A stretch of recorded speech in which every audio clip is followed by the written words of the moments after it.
Doesn't. Hello. Because the development, what I'm trying to say is like the development pathway and why there's like different stages within there that different things are important. Now it's different. Okay. Everyone take a big deep breath. Okay. We're ready. Welcome to the PSA Playbook.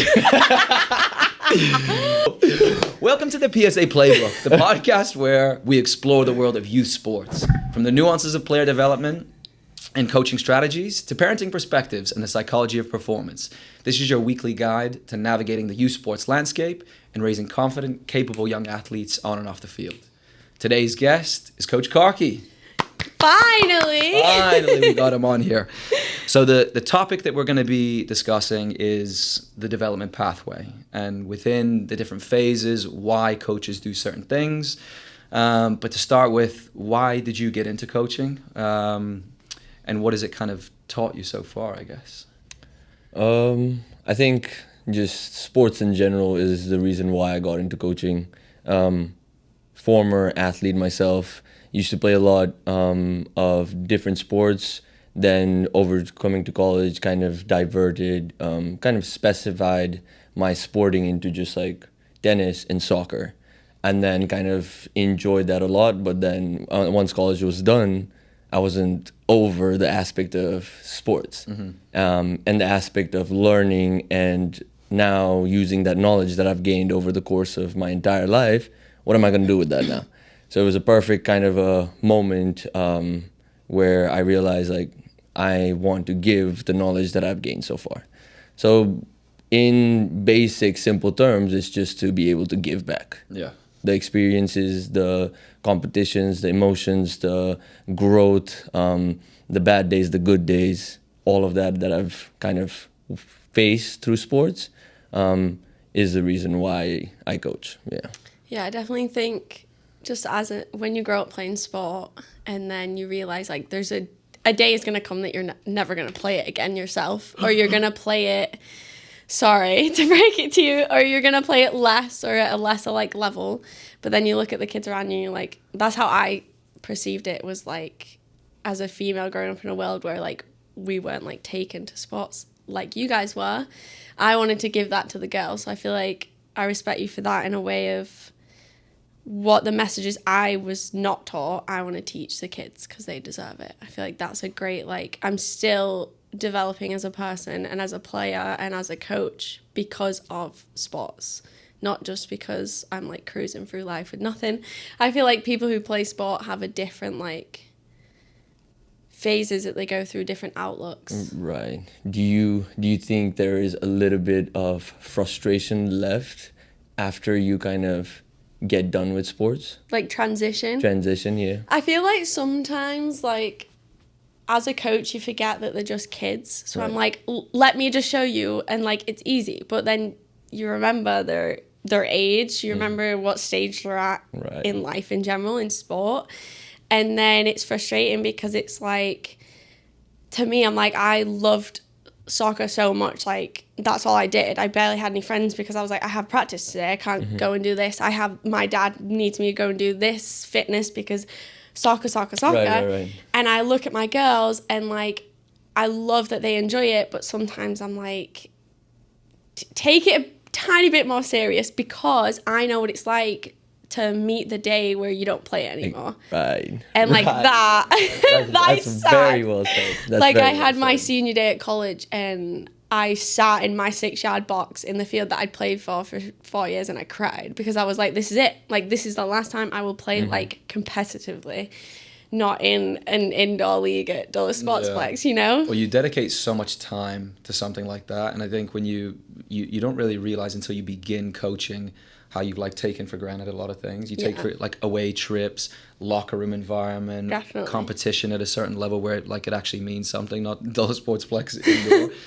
But you don't realize like the value of sports until you maybe finish it a little bit more. But I think for both of you, you're very much like developmentally inclined. Some people coach because for whatever reason they want to stay involved in the game at different capacities, whatever, it's something to do. But I think both of you which I like love, you do it because you want to see the improvement in kids, not necessarily with like the sport itself, but all the other details that go, Like the components of everything that goes that into player. the development of an individual, development of a team, and stuff like that.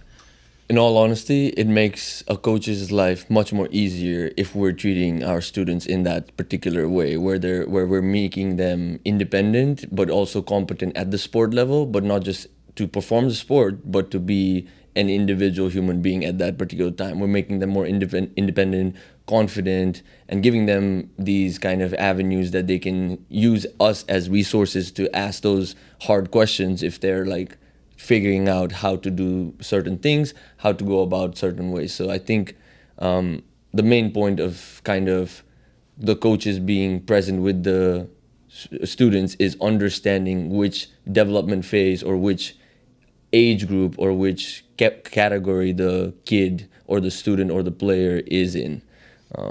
How do you identify the different categories, and I guess within those different age groups or categories, how do you differentiate your coaching philosophies? How do you treat kids differently in those different phases? Right. So for me, first of all, the age comes to mind. So it's obviously the age groups we go from kids that are 2 years all the way to 16, 17. So it's definitely the age factor. Right away, I even go to a certain extent of asking them for the age. When I ask them for the age, I'm finding out you're a 5-year-old, then I'm going to treat you with much more how a coach would treat a student when they're 5 years old, which is going to be much more patient than how a coach would treat a student if they're 15 years old. Right. 15 years old, you're expecting them to be more quick to understanding information, and the coach doesn't have to say it 3 times or 4 times, just says it once and done. So age is, I think, the big factor. But on top of that, because we work with our programs and because the PSA is kind of grouped around the business model of elementary schools, preschools, middle schools, as well as different rec programs that we offer, and some of our travel kids that are in high school now as well. So I think we can say that different phases can also come with the different areas of schooling that they're at as well. I think there's like components as well. Like age is a big one. I know we've all been like, we see a kid and we're like, how old are you? Because it's either like you're too good and you're only 6, or it's kind of like you're too tall and you're only, you know what I mean? Or you're tiny and you're skillful, but you're 10 years old, you know what I mean? And we've all asked like that question, but I think there's, again, the components of like physical attributes as well. And like what I learned through college and like getting my masters and stuff, which I didn't even like think about. I've played sport my whole life. But when you sit down in a classroom and really like dive into it, like the development phases of like the physical attributes of a person, when you go through like childhood and pre-adolescence and adolescence, like the growth is insane. Like the difference between female and male, the difference between like the brain development, muscle development, like we're still growing like now, like when we're coaching our U14s, U15s, U16s, like yes, they're older now and you put a bit more respect, you put a bit more roles and responsibilities on them, but they're still growing. They're still kids. Like they're not even like, they're pre-adolescents. If you look at it like that, it just like blows your mind. Do you think if you ask someone their age, it changes your perspective on them, not as a person, but as a player? So like a 6-year-old and a 10-year-old, or let's say 12-year-old, has the same like skill and talent, but their abilities, do you think they're different because their age? Because like, again, that's a big phase of development. I think the big thing right there for me is going to be how a 6-year-old listens to me and how a 10-year-old listens to me. Right. How they perceive the information and how a 10-year-old perceives the information. So I think it's going to work around there. I know that goes more into like kind of the coach in itself, but it's also how much they understand. For example, that's like the mental side of it. Exactly, right, the mental side of it. But when we go about, I think the asking of age, it's just to certify how much they can do. So I kind of have a general base of what a 6-year-old can do, what a 7-year-old can do, and how far I can push a 9-year-old and a 10-year-old. Right. So when we're talking about physical attributes, I think it's what extent can we tell them to run, to like what extent, a little bit. And then on the second aspect, I wanted to touch on the sports aspect of like, you were talking about like how parents make it, or like just like in general, like they're just kids in general, right? I think the different availability of sports helps a lot of parents understand which sport their kid is going to be a star in, or is going to be happy in, or is going to enjoy it, and is going to do it consistently. Yeah. So I think that's going to be a big part for parents to understand that, hey, they're developmentally growing, but if you pick a certain sport, there's certain aspects that you can dive towards to. For example, if you pick tennis, you're going to have a great ball-eye coordination right off the bat, right? And how does that translate to other aspects of your daily life and stuff like that? For example, soccer, you're going to have the lungs of a horse, right? You're going to run as much as you can, and you keep on running, and then you get used to that. And it also, on the physical aspect of it, it's like different sports build you physically different, right? They build you differently. So I think that's going to be on the physical aspect, but yeah. With the way coaches should be, like, not only communicating in terms of what they're saying to the kids, but how they speak to kids. How is that in the different phases? A coach speaking to a preschool 3 to 5 year old, a coach speaking to an elementary, a kindergarten to 4th or 5th grader versus a middle school. How should they differentiate that? Right away, you kind of base your knowledge, and this is what I as a coach do, is I base my knowledge to how I was a 3-year-old, how I was a 5-year-old, how I was a 9-year-old, right? I'm not going to listen to a single thing the coach is going to say when I'm 3. Yeah. I'm just going to look at the fun thing in the ball and the fun colors, and I'm just going to move. So it's visuals. So it's a lot of visuals. For the 3-year-old, I'm going to literally get down on the floor and act like a crocodile, or act like a snake sliding through. And they like that because parents back home, they show YouTube videos or videos of like animal videos and zoo videos and stuff like that kids kind of are learning and growing about the world and learning about like what the world is, obviously. But then that's what they see at home. So it's easier for us to use those kind of references that kids see in their television or whatever it is. Then the next phase is kind of the 6 and 10-year-old, where they're a little bit more instructional based, where we can make it a little bit more fun but intense at the same time. And I think we could divert it to, like, especially me and most of the coaches, what we do is we divert it to the TV shows or like the cartoons they watch. Yeah. And we'll like, or do like some attention grabbers that we do for them is like Red Robin, yum. So like certain stuff like that. We say Red Robin and they say yum, and then everybody quiets down. Simple stuff that we do. Like, and then that kind of keeps them intact with like the real world, but also, hey, we can use that here and keep it fun and stuff like that. And then the older kids, I think Red Robin gonna be our first sponsorship. Apparently. No, you say it like this. You say it, Red Robin, and then you guys say it. Yeah, exactly. Thanks for the demonstration. Oh yeah, we gotta come up with more, because the food ones are the best ones because the kids vibe to it. Yeah. Do you think like sports helps with developing that like mental capacity side? So like you're saying, like we use a lot of demonstrations for things that have nothing to do with sport, and it's like dragging in the kids to kind of like focus straight away. They have that intuition or like the subconscious, like as soon as that happens they switch back. Do you think sports helps that kind of mental side where it's, I guess what I'm trying to say, like in life, No, like, I understand that, yeah. when you go to work, you have to switch your brain off and definitely. be on work mode. For sure. And then when you go to practice, you have to switch your brain off everything else. Do you think sport kind of trains subconsciously the kids to just have that mental capacity? 100%. I think more than anything, the mental capacity becomes a habit because they do it so frequently. In sports, for example, we take our soccer travel practices. They do it on a Tuesday and a Thursday, and then they play a game on the weekends. So they know two practices they have to do for 7, 8, 15 weeks, actually, of the whole season, and then they get 10 to 15 games.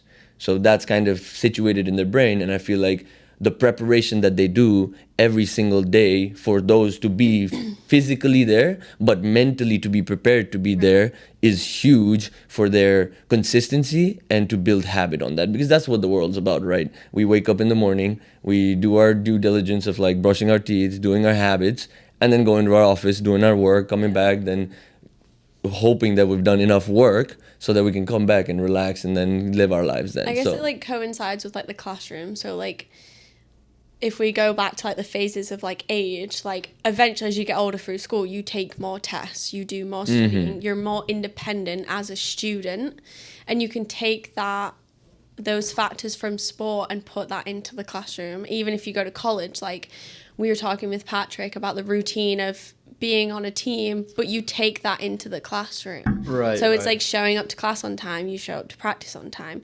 You know a test is coming, you know when the date is, I have to prepare. We have a game on the weekend, I have to prepare, and it like coincides with that. So I think maybe that is also a big part of the phases that we probably sometimes forget when we go from a preschool class and then we drive to travel practice, the switches of the mental side of it. I think it's weird to think about. I feel like I don't really look at my kids and I'm like, what are you thinking about right now? But I feel like they probably have a bit more intuition than we think. Even like with the U10 like girls, like they know a lot more than what they lead on or what I would like to believe, which I don't know if that's a bad thing to say, but... And I think going back on that is like, what do we do as coaches to now navigate that and like make them understand what we're trying to build mentally? It's like we just harp on that same idea that, hey, like, this is how you need to be in this travel field. This is what is expected out of you. This is the behavior, this is the discipline that you need to show in a PSA field while you're representing the travel team that you are in. So I think that goes a long way with like us teaching them these values as well, but also us like ingraining in their mentality what the expectation is. Well, I think sports in general, the reason why some parents probably don't think about it in this depth. They just think, I want my kid to be outside, burning off energy. But the reality is, parents put their kids into sports, whether it's an individual sport or a team sport, to learn so many things other than just development within that sport. Other than just to like become fitter, which is great, to be able to strike a ball well, hand-eye coordination that you've talked about, agility, just overall physical health. It's dealing with adversity. It's being organized in terms of is your kit clean? Do you need to get to practice on time? It's so many different things. Determination to compete and things like. There's so many things that are so valuable within sports other than just being a healthy individual. With that in itself is amazing. But I think when people get into coaching, there's certain levels that they don't want to coach. People like to work with higher level athletes that are capable of doing more things, that are capable of understanding more complex ideas. But regardless of an individual athlete's ability or level or where they're at this current time, there's so much value in what a sport is teaching them. And I think that's something that maybe coaches don't fully understand. And it's difficult, like we've talked about previously, in team sports versus individual sports. There's different nuances within each one because you're coaching a soccer team and you need to coach the full group. But within that group are very different individuals that you as the coach need to understand, connect with, and motivate. For sure. Who's so different than this, than this, than that. So there's so much that goes into it other than just like the physical development. But I think for you, do you have like a phase that you enjoy the most, or the types of kids that you enjoy the most? Because for me, when I started to coach, I did not want to coach anybody who wasn't good. I did not. I was like, no, you can't even kick a ball? No. Now, I don't want to coach the good player. Well, I enjoy coaching good players, but I love seeing like players that are very raw and like, because it's easier to be so happy and motivated. Exactly. You just kick that ball off the ground. Great. Oh my God, that's it. You love the sunshine kids, don't you? Yes. Oh yeah. So I posed that question to you. I think for me it's I think both. Like right now you're kind of giving like a phase of like the players who need to be on the side of like more technical and more like, hey, we're competing, we have a game, we got to prepare for that, so you need to be a little bit faster, a little bit quicker, more endurance than the other players.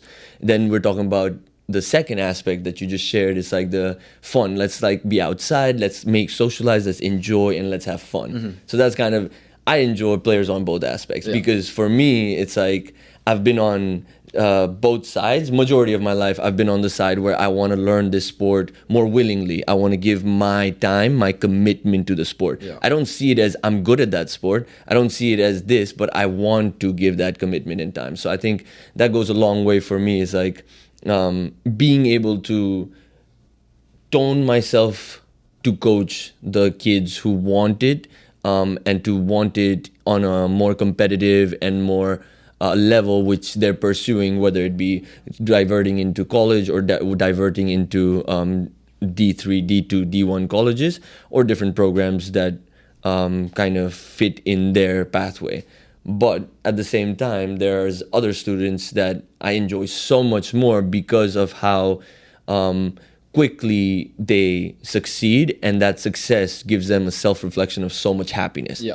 And that happiness is disappeared with these technical students because they want to be the best and they want to be perfect. Right. So it's like balancing out those two aspects of like, do you want perfection or do you want like kind of happiness? And you can have both. Trust me, you can have both. And I think I'm a player who has had both. You can have happiness and you can try to have perfection at times.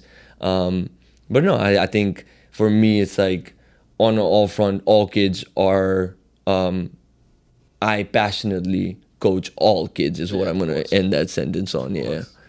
I think that there's like, that's so funny. I think that there's like attributes or like phases that we like forget about. Is like we can train for the physical side all day long. Like we want, you know, them to be strong. We want them to be fast. We want them to have endurance. And then we also want them to be able to like talk to their teammates, be able to play the field properly, play the positions, like all those different factors.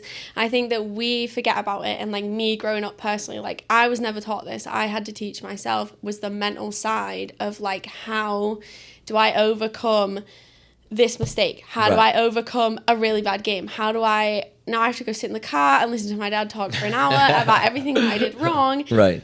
How do I overcome that? Love you, Dad, but it's hard sometimes. And I think that we forget, and I was reminded of that recently, is that my girls, like, they talk, they yap, whatever, like, they enjoy life and they enjoy soccer, and then they'll turn around and be like, I took 7 shots and I missed all of them. And I'm like...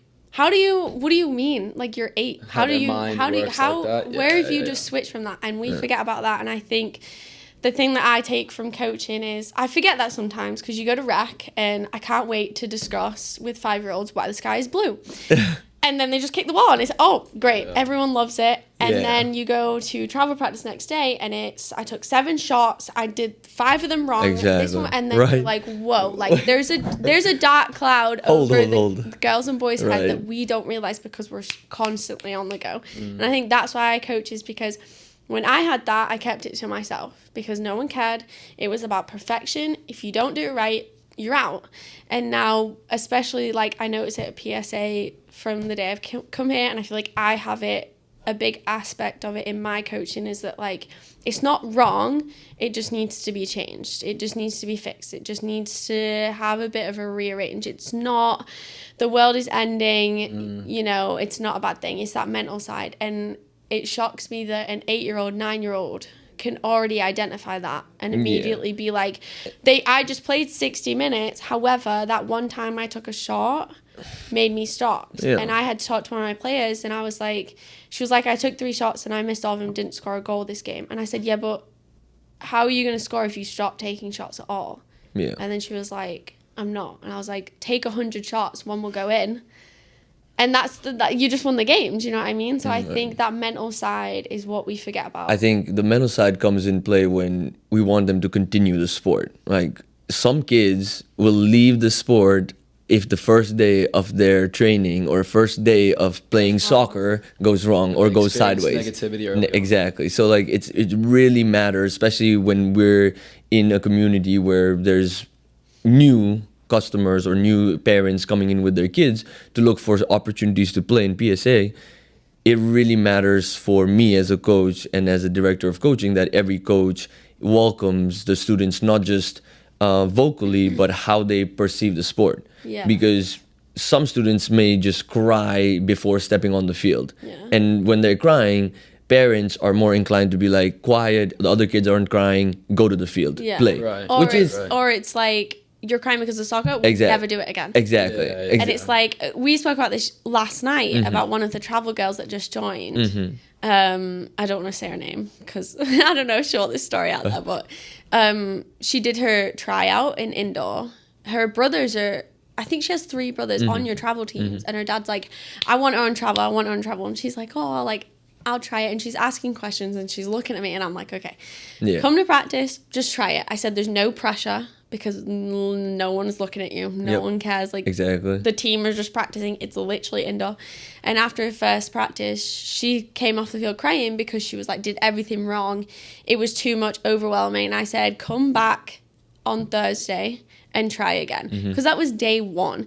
And then it's funny that you say that because it's like, she would have given up right there. Yeah.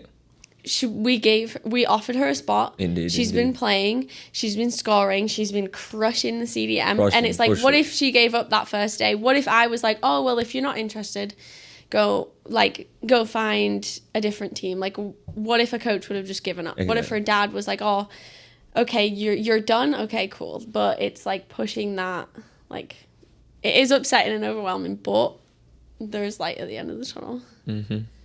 I forgot the exact like quote, but basically, yeah, I forgot the full quote, so I'm not gonna say it. But the general gist of it is like, obviously, kids need to get that like obsession that we each have like experienced in sports, where you just want to go out and like get the ball or get the tennis racket and go and play and stuff.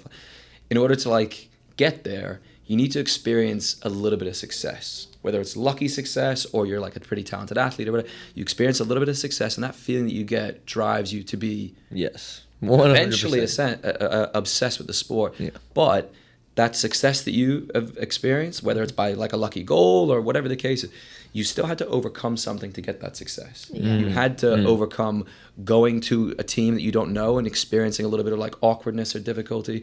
And that difficulty that individuals have to overcome is at a different level for sure. Every individual is different. How they channel things within their mind is very, very different. But everybody, to get to that level of experience a little bit of success, you have to overcome something. Right. And it's so important for parents and coaches to not, a little bit of success, a little bit of failure, a little bit of difficulty, a little bit of adversity. Oh no, we don't want that anymore. Yeah. It's so important that parents don't shy away for adversity, and they actually like understand it as being a good thing. Yeah, So it's my- like, if you're not like, what is it? If you're not losing, you're not learning. Exactly, Like, it, exactly.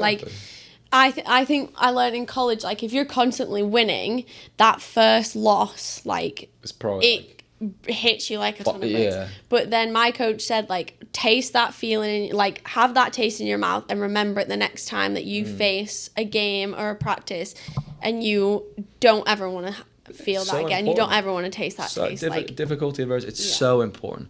My question was going to be though, for like, what can be achieved differently for parents versus coaches? What can a coach achieve that, like, why a parent would need to put a kid into sports and to have a coach and stuff? What can coaches achieve that parents cannot achieve, maybe because they're seeing them so consistently or in the house or whatever? I think while she was saying what she was saying, I was talking about self-reflection a lot. I was thinking about self-reflection. And one thing that I have done personally is like self-reflect on the sport that I play. Whether it be tennis, whether it be soccer, it's a self-reflection of how I performed that day.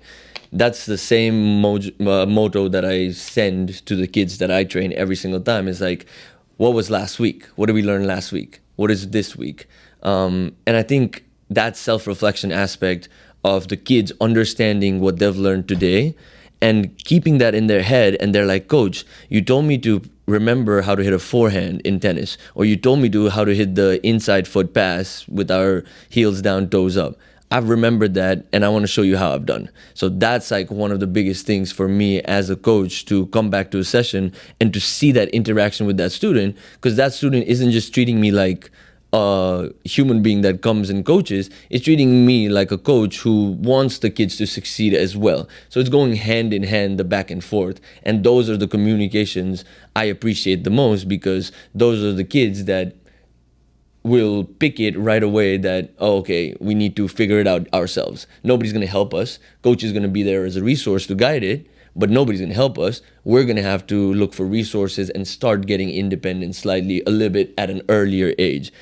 But yeah, I think independence that I give to the kids is also something that I enjoy, because they start, and it's you have to tread cautiously with that water, because what I say to the kids comes in their brains really heavily. They keep it in there for years and years and life.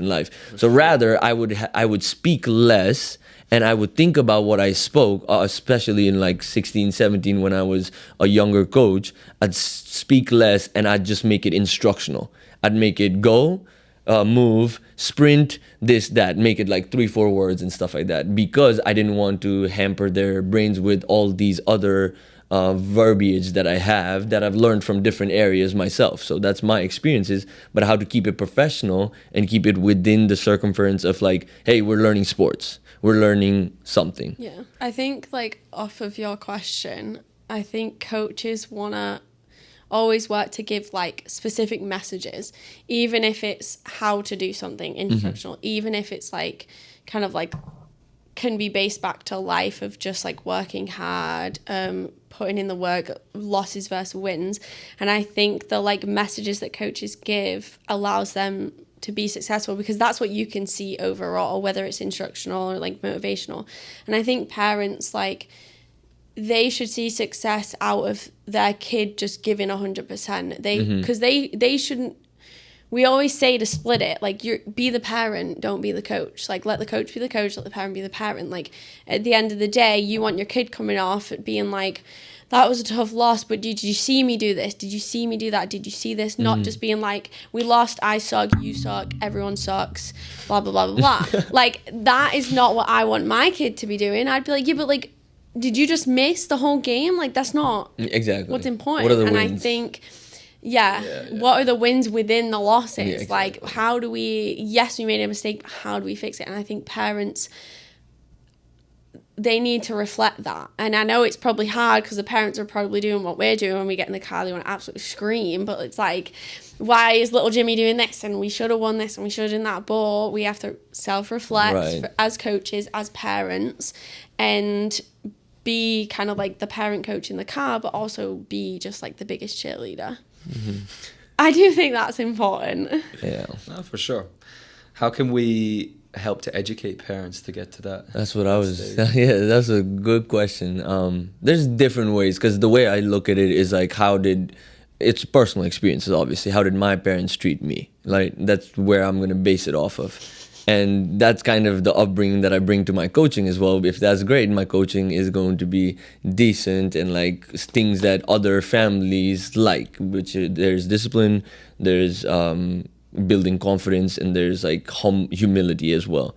But I think how parents can be educated is just, I think, understanding that it's a different way of communicating with your players, with your children.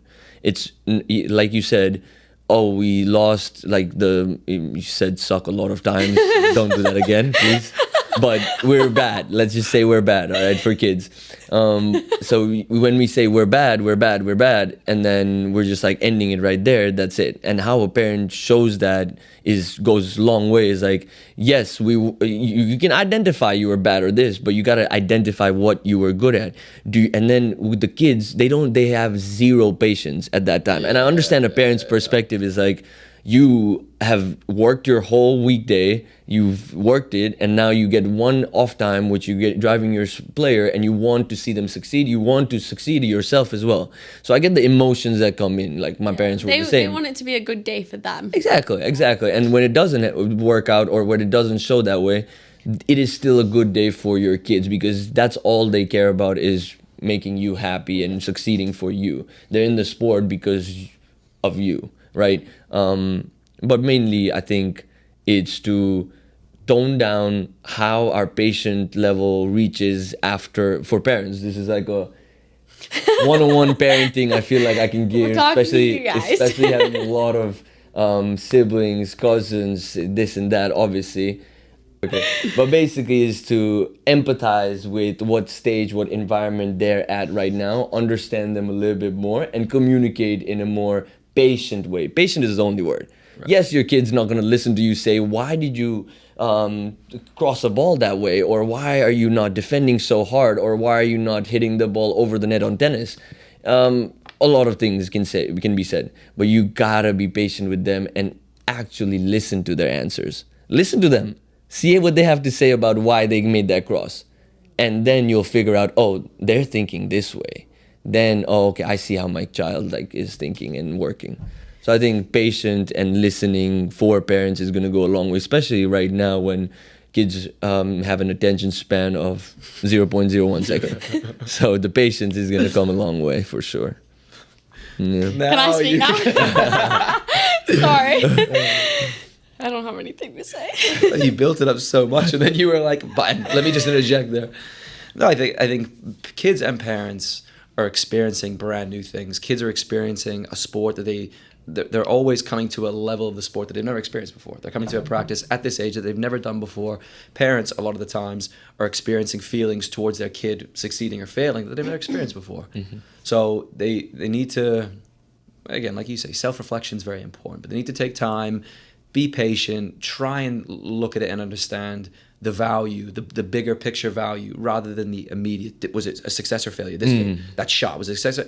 You need to look at the bigger picture and understand, like, your child is either part of a team or part of a group, is being, positive values are being reinforced, positive habits are being reinforced with health, discipline, activity, things like that, and very, very important moments of adversity are being experienced, because I think that's huge. A lot of the times what's the helicopter parents or whatever, but parents that bulldozer parents or whatever it's called, where they try and avoid all difficulties and have very sheltered experiences for kids, and still expect them to be resilient. You can't have somebody who's resilient and can overcome difficulties if you've never experienced difficulties. Right. So it's very important for parents, I feel like, to understand that and to not look for instant gratification. For sure, no. I think our industry, we kind of divert off of the topic of how do we communicate that to parents. Parents need to just understand, you're sending your kid to a coach 3 times a week. Talk to the coach. The coach is seeing your kid 3 times a week. Just talk to the coach and be more in tune with what the coach is trying to say to you. So you think it needs to be a more engaged process then? Oh, for sure, 100%. Because the coach is literally seeing the kid's habit, and parents don't see, especially my boys, 14, 15-year-old. I'll have to make them run, do hard exercises if I hear a single peep of anybody swearing any swear word, right? Mm-hmm. And that's a human emotion that comes with these players that we have, but at this age, it's a instant consequence you get out of that. So that's what they're learning as well. At the same time, you want to kind of make parents understand, hey, listen, if he says he's having a blast in practice to you and we see it differently, then that's not connecting. So right there is a gap that you don't see. You're sending your child, you drop him off, you pick him up, and then the middle point, can we talk about that? So I personally suggest, even for the coaches, you can connect it with that as well. I think the girls' side that I've coached a lot recently in the past few months, I see a lot of parents coming to practices, seeing the practice, and whether it's because it's their first year, whether it's being new, but there's a lot more connection there in terms of seeing that and understanding what the program is. So I think parents also need to connect with other parents of the team. Parents need to connect with the coaches and make it more like an in-tune, community environment. Because that's I will coach freely for the rest of my life if a community environment is created, and the environment is all I look for. I think that's huge, what you just said. I noticed it yesterday when me and you were talking, or even before that, when I had my U9s and U10s together, is that every single parent had a deck chair. They had their bags. Yeah. They had blankets out. I was like, what is this, a freaking picnic? What are we doing here? Everyone lined up. I always tell my parents, you stay behind that white line. Right. But the fact that every single parent, and they're having a chat, they're having a party over there while I'm working with 23 kids. And like that is a huge thing. Sit and watch your kid play, even though you have no idea. You're probably bored. You don't want to speak to anyone. But like that, I don't know how that happened. That wasn't me. I'm not going to take claim for that. But like the parents, they're all friends. Right. They talk about going for meals, frozen yogurt, everything like that That's after how it should be, games. for Like sure. even the kids now, like the girls will be like, "Oh, can we go?" Yeah, get-" right after the because game, you they're clap for your parents. They're yeah, but like they're as soon as the game's finished, we'll have our like chat, cool down, whatever, Right. and then they're like, "Oh, can we go get food now?" Because they're used to that. And I'm like, that culture, and like even now with the U14s, I notice a bit less of it. I think it's more so on game days is when they're a bit more like community practice. They'll come, drop them off, sit or leave. And I'm like, for me, like I had two different parents. My dad was at the gate, you know what I mean? Like he was watching, he was filming, he was doing everything. My mom, pull up to the front, I'll see you in 2 hours. How was the school? Drive off, Yeah. go read her book in the car because she's like, why do I need to watch? You're just going to tell me everything.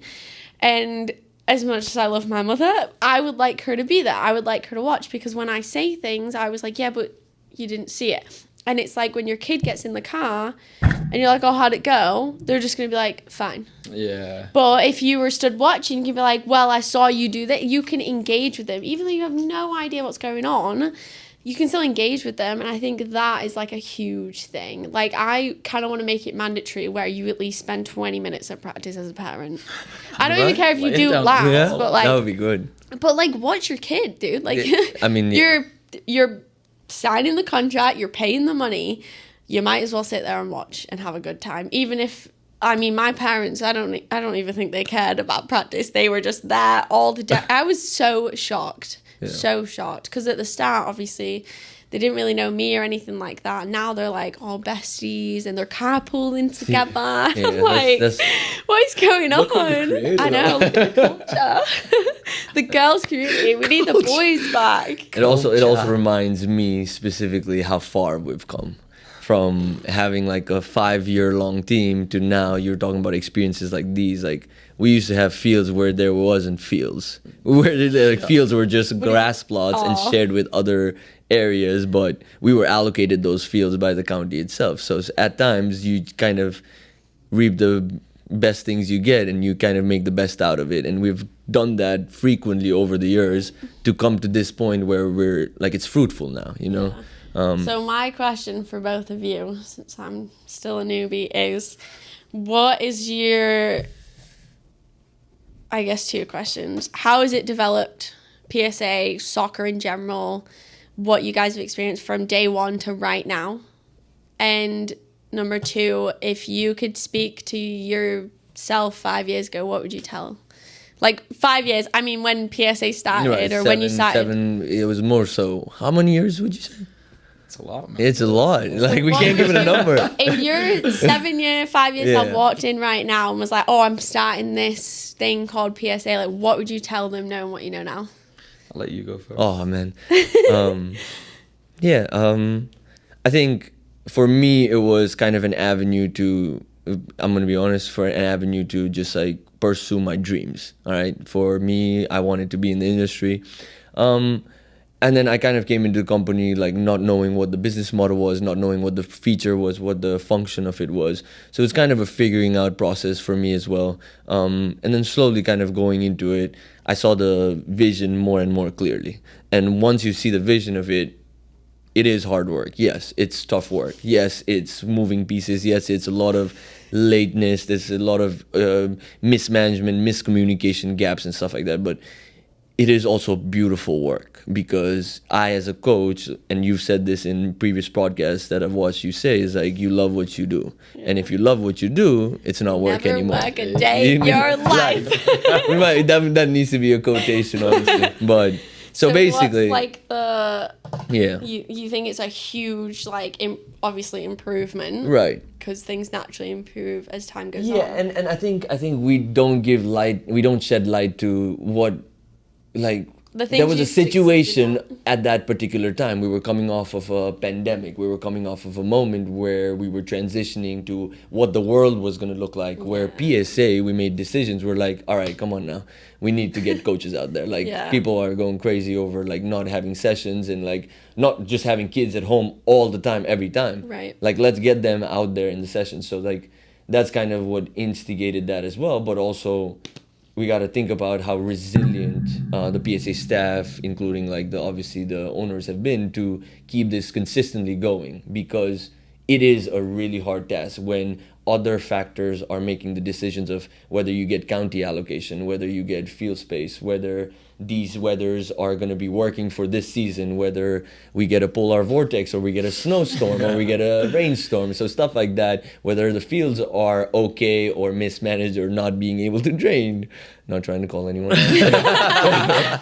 But those are challenges we face. And even then, we want to be able to just make people understand that PSA is for the people. And that's like the biggest thing, is why I am stuck with PSA, and why I will be with PSA for life, is because it's for the people, and there's values that we see that go beyond just coaching and just like meeting kids and making our parents happy. There are much more deeper values. Hopefully this podcast has touched about also.